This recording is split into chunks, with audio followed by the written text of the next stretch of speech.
सत्संग में आते हो, यहाँ भी इधर उधर का कोई गलती कर दोगे तो ये तो एक प्रैक्टिकल हो रहा है, वहां हो जाएगा ओरिजिनल एग्जाम आपका, तो वहां से फिर पटकने पड़ोगे यहीं पर। उसमें इतना सुख जरूर हो जाएगा कि कई सैकड़ों मनुष्य जन्म में मिल सकते हैं, पार नहीं हो सकते। तो इसलिए यहाँ जो आप आते हो तो जब यो दास है आपका, वो परमात्मा ने भेज रखा है, तो उसके लिए कहते हैं मम संत, मेरे संत को मेरा ही स्वरूप मानिए। मम संत मुझे जान मेरा ही स्वरूपम। अब जैसे परमात्मा गुरु के बिना नहीं मिले, और कहते हैं गुरु जी भगवान है। परमात्मा खुद कहते हैं गुरु मानुष कर जानते ते नरकिये अंधे, ओवे दुखी संसार में आगे यम के फंदे। अब गुरु गोविंद कर जानियो, गुरु जी को भगवान मानकर चलियो, और रहियो शब्द समाए, वचन में, वचन के अंदर चलना, उसके आज्ञा का पालन करते रहना।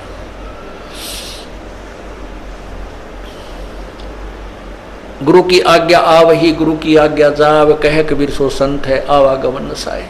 तो यहां हमने जैसे एक मैथमेटिक्स के अंदर गणित में एक प्रश्न आता है ब्याज का, तो उसमें मूलधन निकालना होता है, और मूलधन निकालने के लिए पहले हमने दर कैलकुलेट करनी पड़ती है। तो उसमें मूलधन मानना पड़ता है 100 रुपये। हालांकि वो 100 रुपये मूलधन नहीं है, लेकिन वो मानने पार पड़ेगी। वो करोड़ों की अमाउंट का जो मूलधन, वास्तविक जो धन है हमारा, वो 100 रुपये मूलधन मान कर ही हम उसको प्राप्त कर सकते हैं, और कोई तरीका नहीं। तो उसमें मान लीजिए मूलधन 100 रुपये, 100 रुपये मूलधन मानकर फिर हमको उसको ओरिजिनल मूलधन को प्राप्त कर लेंगे जो करोड़ों की संख्या में है। तो वो परमात्मा को पाने के लिए गुरुजी उस परमात्मा जैसे परमात्मा नहीं है, लेकिन आपने परमात्मा मानना पड़ेगा ताकि आपकी रिहर्सल ठीक चले जा, ताकि आप ये सोचो कि जब भगवान के सामने हम जाएंगे, जिसके इतने गुण सुनते हैं, और उस परमात्मा से हम मिलना चाहते हैं, वहाँ हमारा कैसा शिष्टाचार हो, कैसा बोलना चालना हो, कैसा व्यवहार हो, कैसा उमंग हो। अगर कबीर साहब आपके सामने आ जाए, आपने इतना गुण सुन रखा है, तो एक दूसरे के ऊपर का पड़ के उनके चरणों ने छुआ है, और मतलब नु सोचा जानो मेरी बारी कब आवे। ऐसा शिष्टाचार नहीं, एक दूसरे के ऊपर नहीं गिरना, मतलब एक दूसरे से आगे पहुंचने की होड़ लगे, और नहीं तो दूर से नोडी ठाठा के देखें वह खड़े भगवान, वह खड़े भगवान। और यही उमंग आपकी इस दास को जब देखें, ये आप पर बन जाएगी। ये ज्ञान ऐसा है कि आपको फिर कुछ भी दिखाई नहीं देगा, ये दास दिखाई देगा, और तब आपका प्रेम परमात्मा में दृढ़ बन जाएगा।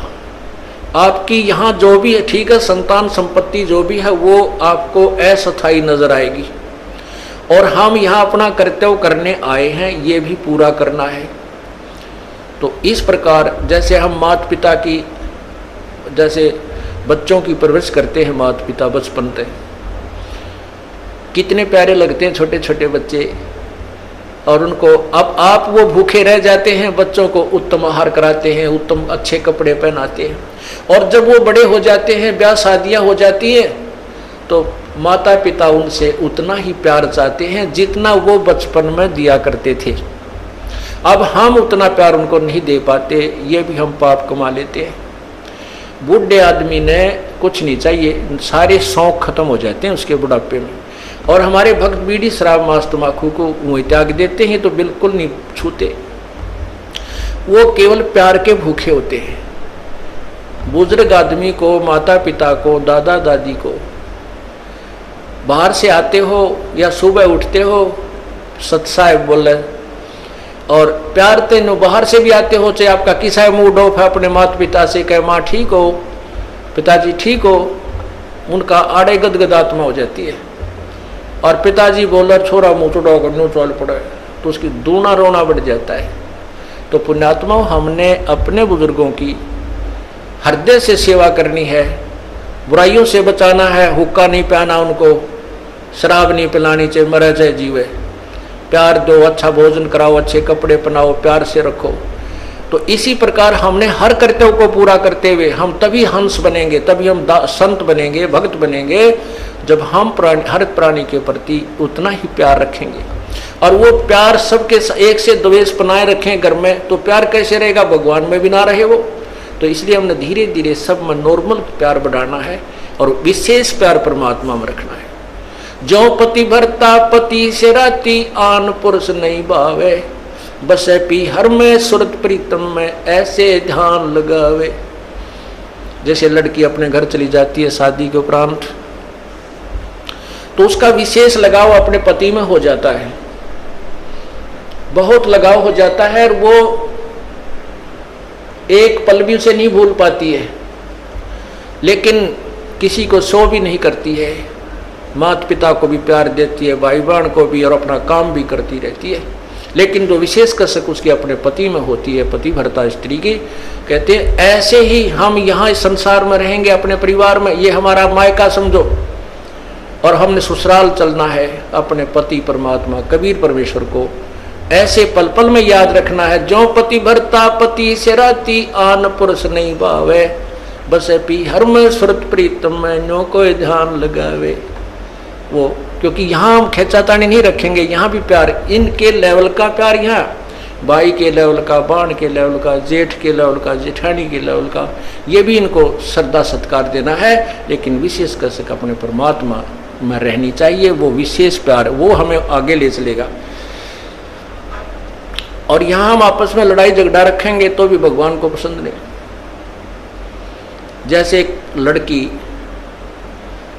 अपने एक सह परिवार में रहती है, जेठ भी है, जेठानी भी है, देवर है, देवरानी है, ननंद है, सास है, ससुर है, पितश्रे है, है।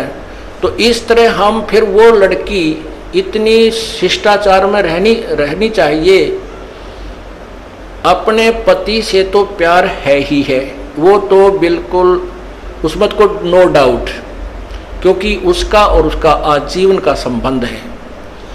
और लेकिन अन्य परिवार के सदस्यों से भी उसने मनमुटाव नहीं रखना चाहिए। जैसे जिसका सत्कार जो ड्यू करता है, उनको डिजर्व करता है, अवश्य देना चाहिए, नहीं तो वह पतिव्रता नहीं कलियारी हो जाएगी। फिर अगर वो प्यार नहीं देगी, वो शिष्टाचार नहीं रखेगी, आदर सत्कार प्रेम से नहीं बोलेगी, तो घर में आग लग जाएगी, तो ना भक्ति बने ना कोई और बने। तो इस प्रकार हमने हर दृष्टिकोण से अपने जीवन को नरक ना बना करके यहाँ का स्वर्ग तो हमने घर बना लेना चाहिए, और सतलोक में अपने चाल पड़ेंगे, वहां जाकर सुख सारा मिल ही जाएगा।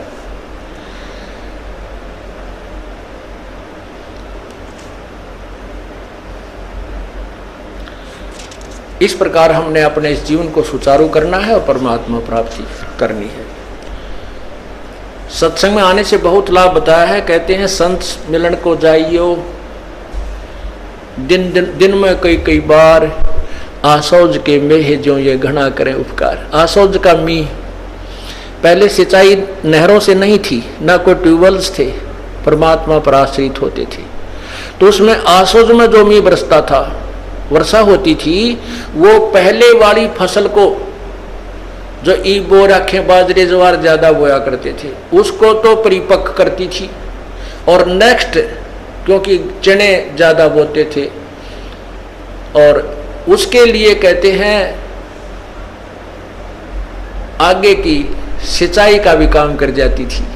तो अब जो पुरानी फसल यानी पुरानी आल, पुराना जो आपके अंदर भक्ति संस्कार थे, अब ये सत्संग, संत का जो सत्संग है, उस पुराने जो सत्संग जीवन को तो आपको परिपक्व कराएगा, सुचारू रखेगा, इसमें कोई आपत्तियां आनी है उनमें भी टालेगा, ये परमात्मा का नाम, और आगे के लिए भविष्य की तैयारी करवाओगा। इसलिए कहते हैं संत मिलन को जाइयो, दिन में कई बार, आसौज के मेह जो ये घना करे उपकार। तो पुण्यात्माओं, सत्संग में आने से आपका उद्धार होगा। आप भी आवे और भी जहाँ तक पार बसाओ सबको समझाने की चेष्टा करें, और सच्चाई से परिचित कराना हमारा फर्ज बनता है। हम किसी के मित्र हैं और उस मित्र को इस मार्ग पर नहीं ला सकते हैं, तो उस मित्र से मित्रता मत रखिए। वो मित्र तेरी जान का झाड़ बन जाएगा और आपको ले डूबेगा। ऐसे बहुत से भक्त हमें मिले, फिर वो आखिर में उन्होंने ये बात स्वीकार करनी पड़ी, या तो वो मित्र ही भक्त बन गया ना, नहीं वो मित्रता नहीं रही, औपचारिकता रहेगी, हृदय से मित्रता नहीं रही। अब मित्र तो हमारा एक ही है, कबीर परमात्मा। अगर हम उससे मित्रता करेंगे, तुमेव बंधु च सखा तुमेव, तुमेव माता च पिता तुमेव, तुमेव बंधु च सखा तुमेव, तुमेव विद्या च दृढ़ तुमेव, तुमेव सर्व मम देव देव। तू ही सखा यानी मित्र है, बंधु हमारा भाई बंध, वास्तव में परमात्मा ही हमारे सब नातों में फिट है, बाकी यहाँ के नाते वो अपने स्थान पर। इसलिए परमात्मा की भक्ति करो और सच्चे लगन से और ज़्यादा से ज़्यादा परमात्मा के चरणों में आया करो। ये 3 दिन की जमानत तो करवाए लिया करो काल पे, परमात्मा पे, और 3 दिन आकर भगवान का ये गुणगान सुन जाया करो। तो किरा क्या जन्मा का घाटा है जिसमें हम जुड़े हुए हैं।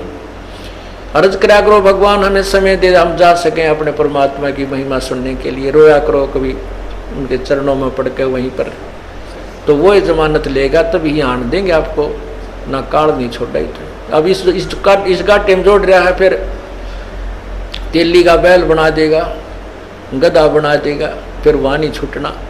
तो अब हम प्रयत्न कर सकते हैं, अब हम छोड़ सकते हैं। परमात्मा का सहारा है, हमारे पास ज्ञान है और फिर सच्चा नाम है।